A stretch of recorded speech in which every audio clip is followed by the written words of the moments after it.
my name's Michael Flack and welcome to the video. Today's video is the concluding part of my series about how I go about editing images.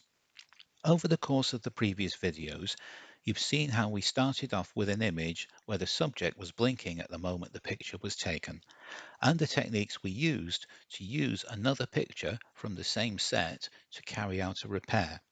You've also seen how we can use Photoshop's tools to carry out minor repairs to damage to the costume and also carry out enhancements and smoothing towards the model's face. And lastly, you've also seen how we can use the techniques of dodging and burning to add extra dimension to the image by adding extra highlights and extra shadows to the image to create more depth. Now, the image in front of us is completed and is in a perfectly usable state. However, I'd like to show you what we can do to enhance this image further through the use of the backgrounds and overlays. But before we do that, I'd like to talk to you a bit about backgrounds. Now, when we're looking for a background for a subject, we ideally need to find something that really is suitable for the subject. Now, given that this is a character from the Star Wars universe, we need to find an image of something that will fit in to that image. So putting them, say, on a busy high street isn't going to work. You need to put the image into a background that really reflects their character and will complement them. So the first thing people will do normally is they'll go to Google, as we will shall now, and we'll start looking for pictures they can use for a background. And as you can see, there are many images here and you are spoilt for choice. However, before you resist temptation and try to grab the first image you see, you need to be aware that the majority of images on the internet are subject to copyright. And some of these images here will require you to pay a fee to use them. So if you're looking to use a background for a picture, you need to make sure that the rights to use allow modification, and the way to do that in Google is we click on Tools, Usage Rights, and we look for Reuse with Modification. Now this brings up a completely different set of images. So again, we're going to look through and find an image that we think will be beneficial and will work really well with the picture we have in mind. And as you can see, there's a lot of choices. This one is a possible candidate.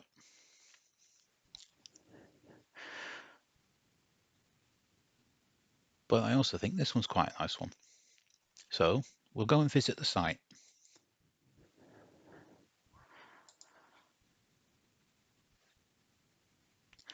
Now, this site is called Pixabay. They specialize in free, royalty-free stock images. There's no payment required. They're free for commercial use. You don't necessarily need to credit the author. Now, this looks quite a nice image, but I'd like to see what else the actual author's done. So if we just click on their name, and we can have a look at some of the things they've created.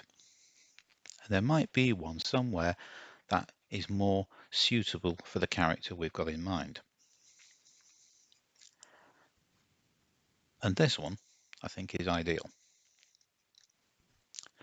So what we're going to do is we're going to download this image. And we'll download it in its highest quality because we don't want to have artifacts in the image from trying to scale an image up. It's always better to have a background image that is the largest resolution as possible and that we have to shrink down. And we'll download that. And we're done. Now we're going to take a look at the original image again. And looking at it, I think it could benefit from something else. She's obviously holding her hand out as if she's holding something. Now, being Star Wars, I'm kind of thinking along the lines of some kind of plasma energy, something floating in her hand perhaps, or possibly a thermal detonator. So we're just going to go back and take another look and see what we've got.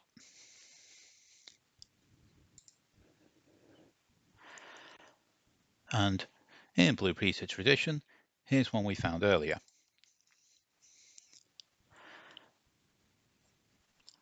Now, a lot of plasma balls typically look like this.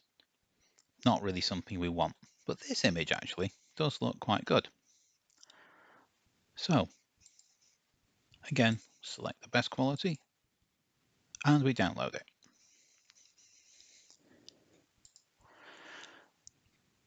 And now we'll go back into Photoshop. Now the next thing we need to do here is we need to flatten the image so we have one single layer, and we'll do that by grabbing all 3 layers and doing Control E. And that's now merged all the layers into one. So that includes the healing that we've done to repair the damage, as well as the dodge and burn. And just to be on the safe side, we're going to duplicate that layer as well. The next thing we're going to do is we need to cut out a mask. So we're going to use a layer mask again for this. So what we're going to do next is we're going to use our quick select tool, and we're going to click on select subject.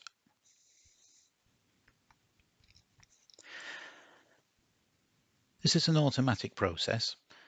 It does a pretty good job most of the time, but occasionally, as you can see here, it will miss things out. So what we'll do is we will just enlarge our brush size with the plus selected to add that into our selection. And we just brush over that part and over there. And as you can see, that's now masked out that part for us. The next thing we need to do is a little bit of work in this area. So we're just going to zoom in.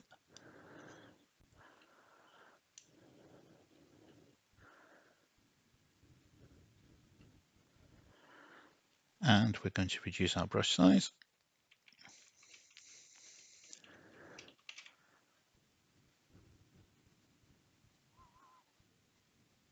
And select that area.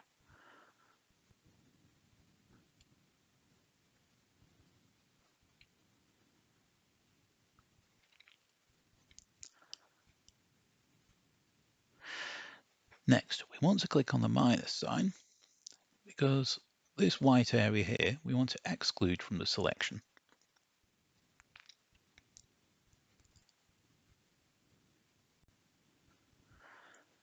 And lastly, this selection here.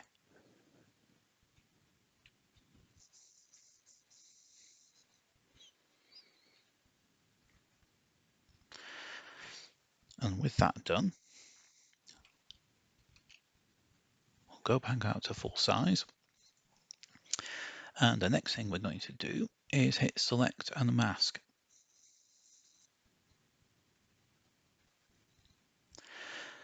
And the red area shows us the area that's going to be masked out. So we can check to see that we've got nice clean edges everywhere. That's looking really good. So what we'll do is we're going to choose the output and we're going to new layer with layer mask. So this is creating another layer with an associated layer mask. And as you notice, it deactivates the layer below. As you can see, we take out the background layer. It's literally knocked out the entire image, which means we can now replace the background. And to do that, we're going to go to File, Open, and let's take a look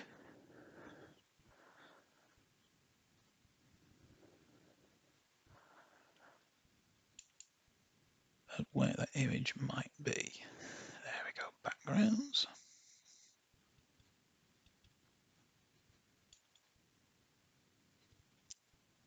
There we go. And we'll open that image. The next thing we're going to do is drag and drop this image into our working image as a new layer. We'll ignore the warning because that's perfectly okay. And as you can see, the image itself is a different size. So the first thing we're going to do is we're going to do a transform.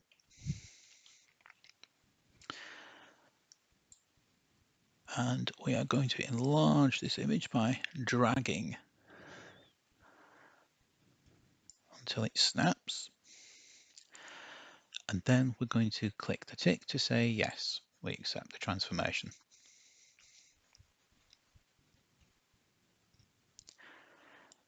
Now that that transformation is in place, we need to change the layer order. So we're going to grab this layer and drag it down beneath the one with the layer mask. And as you can see straight away, we now have a background and our foreground subject.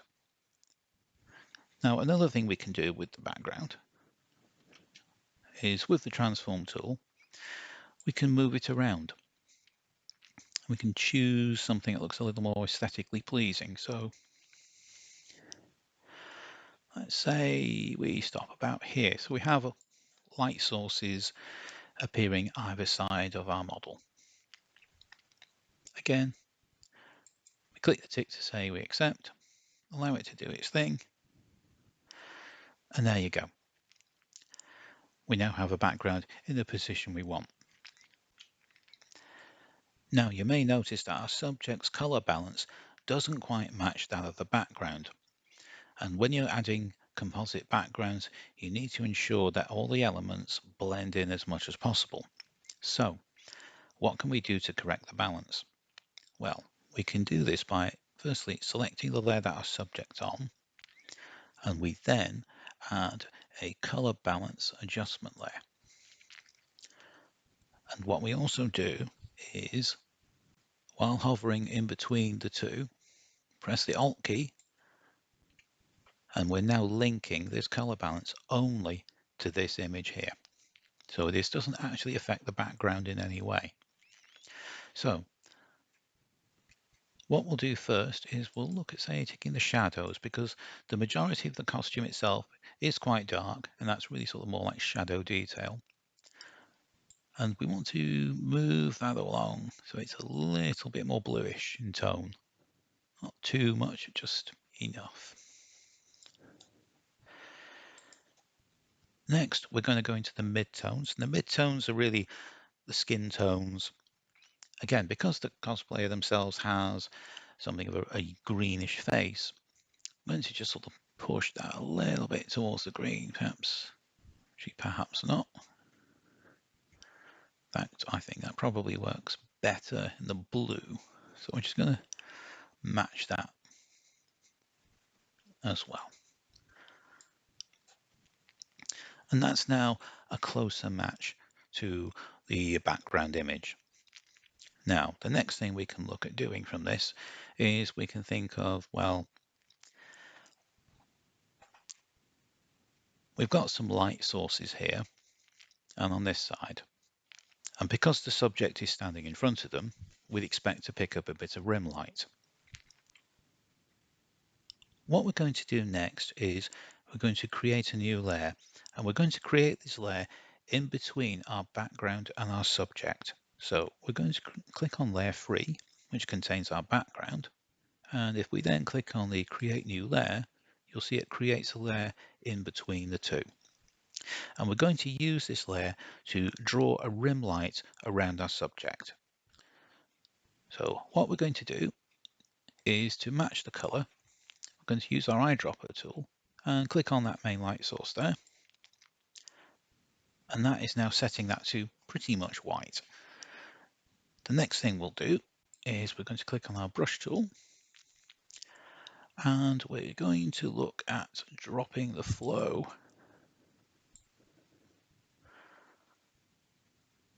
somewhere about there, 12% maybe. That should do. And we'll then proceed to draw around the subject, just taking care just to keep the glow minimal. So it's not a massive glow. We're just tracing the contours of the subject.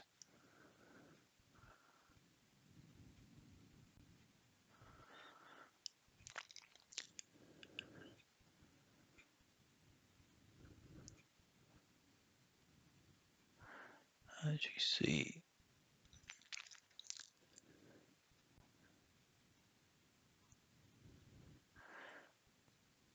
this is where a steady hand and a graphics tablet is absolutely essential.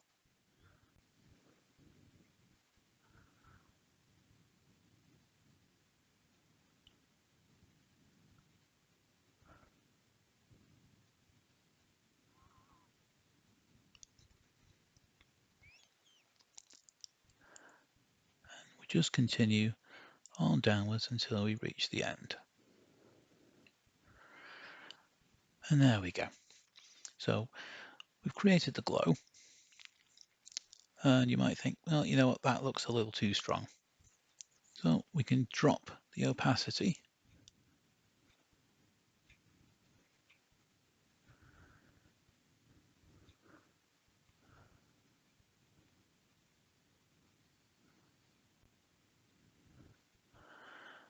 I'm just looking for a very faint glow. Oh, I'd say somewhere about there should do.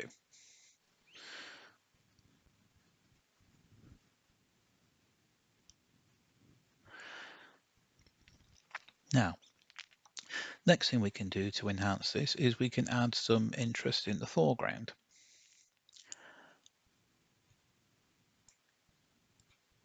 And we can add something, say a plasma ball that we'll use here. So what we're going to do next is browse for an image of a plasma ball.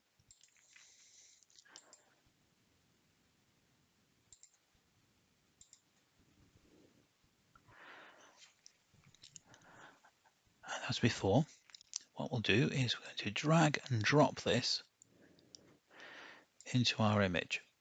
Just say yes to the warning. Now, the first thing you obviously notice is we have a black border. The way we can get rid of that is we change the blending mode from normal to screen. And then that makes the black area transparent. And what we'll do to move it around, we're just going to hit Control T, Transform tool. And we're going to position it so it looks as though it's in our hands. And if need be, we can enlarge the plasma ball a bit. So let's say we have that there. And we click yes to accept it. Now, the first thing you can see is there's an obvious edge all the way around. So what we're going to do is we're going to apply a layer mask. I'm going to take the black brush.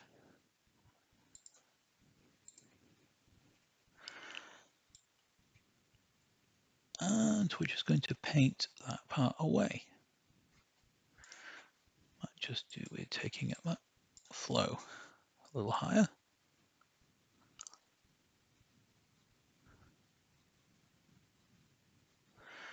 And as you can see, as we just work around slowly,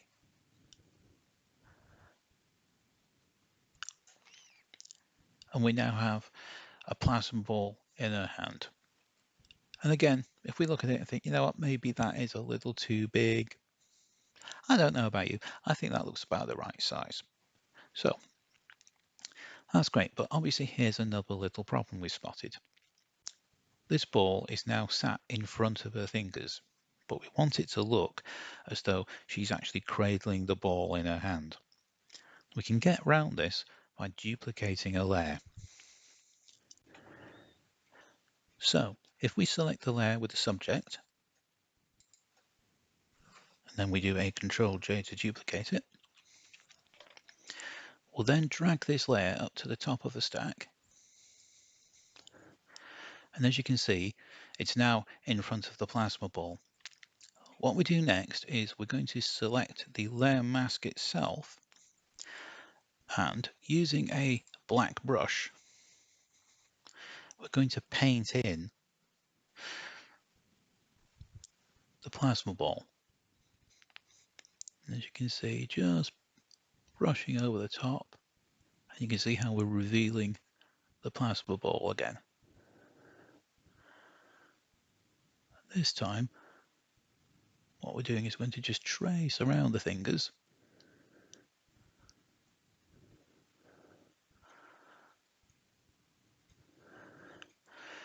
And that should complete the illusion that she's actually holding a plasma ball in her hand.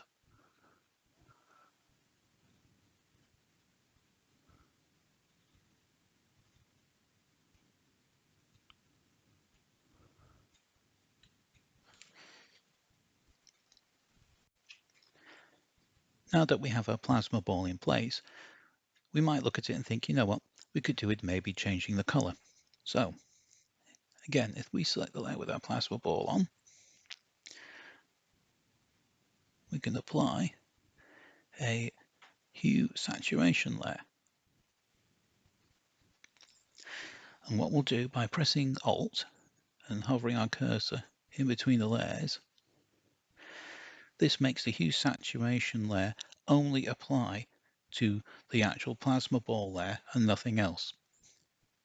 And what we can do, we just take our master slider.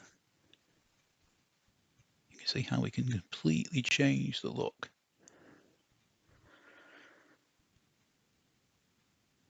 I think I like the one where it's starting to go a little purple because it's just introducing a few new colors into the composition, because the majority of it is mainly blue. So we'll leave that there. Now, for a finishing touch, we can add an overlay. Overlays can be used to enhance an image.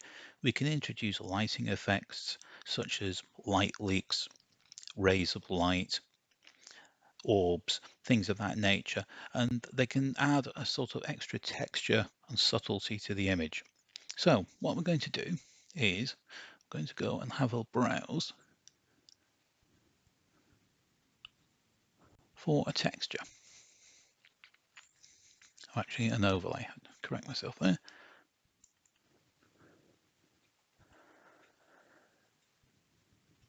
And we'll look at leaks, flares and blurs.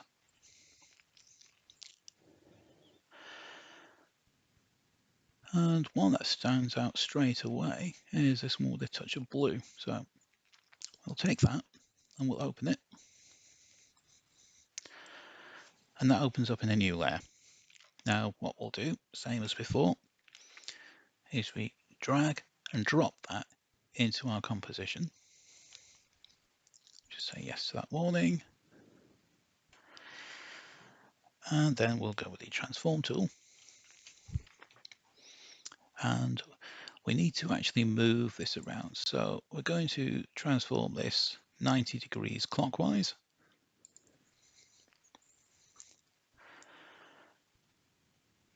And then we're just going to drag that until that fits the frame.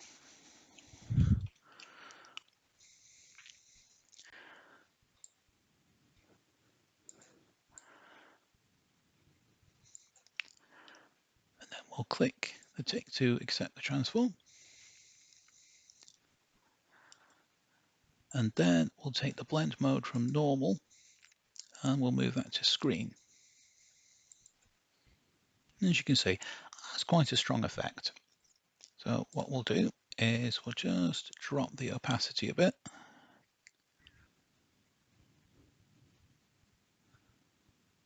And we might add another overlay. So what we'll do is we'll go back, we'll open, and we're going to have a look for another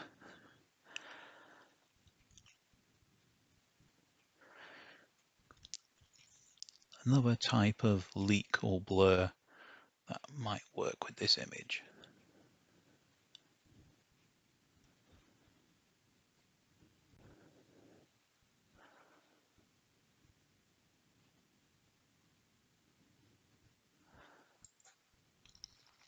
And let's say we pick this one.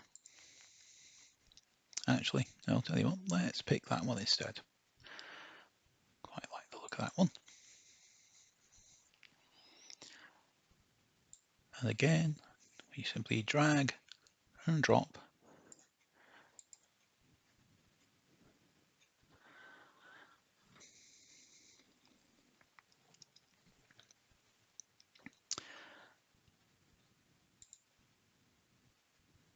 What we'll do, change that blend mode.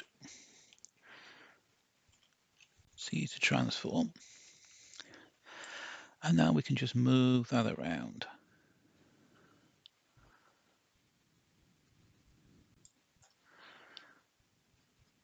And again, you might think, you know what, that's a little bit too big. We can scale it down a touch.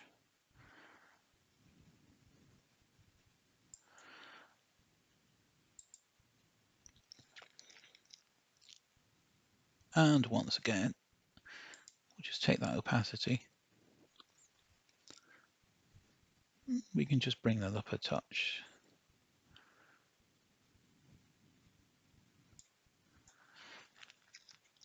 And the last thing we can do to bring all of the colors together is we can add a new layer on top of this. And what we'll do is we're going to use our eyedropper tool, and we're going to pick a fairly dark color from the background. And then we're going to use our bucket fill tool, and we're going to fill that entire layer with that color. And then what we do is we reduce the opacity. And as you can see, as we start reducing the opacity, more of the image is showing through, but we're also adding a very subtle bluish cast to the whole image. And that kind of pulls the tones together. Because you can see that's without. And as we start to add it in,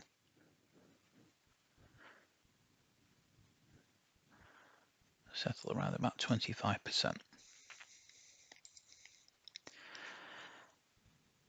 And there you go.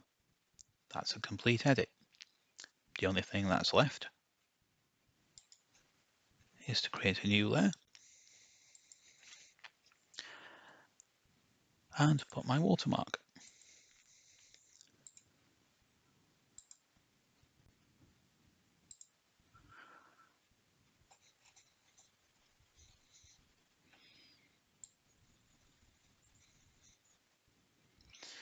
And when you have a lot of brushes like this, it does take a little while to find.